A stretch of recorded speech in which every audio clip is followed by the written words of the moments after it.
balita ko, may warrant daw ako pag... Hindi, totoo. Yung sa ICC or something. Matagal na akong hinahabol ng mga...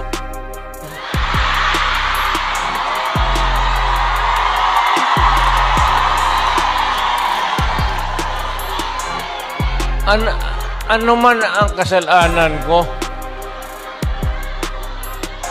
na ginawa ko man ang lahat sa panahon ko para may kunting katahimikan at mapayapa ang buhay ng Pilipino.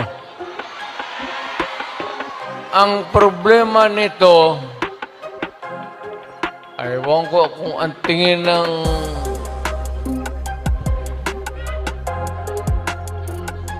ako'y raw yung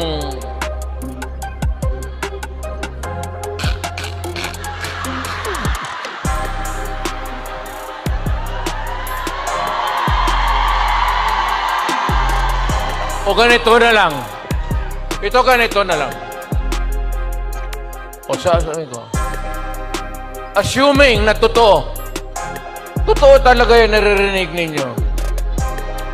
Bakit ko ginawa yan? Para sa sarili ko? Para sa pamilya ko? Para sa inyo at ang inyong mga anak sa aking bayan. Kaya ako man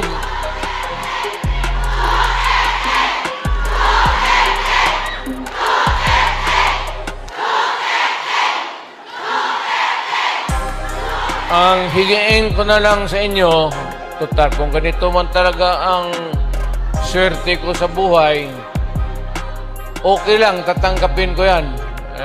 Wala tayong magawa hulihin tayo kung ikulong tayo. Kaya lang,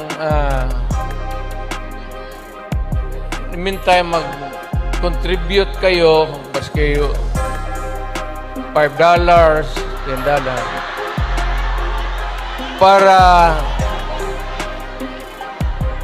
paglabas ko sa presuhan, pagawaan niyo akong monumento katabi ni Rizal. Si Rizal may hawak na libro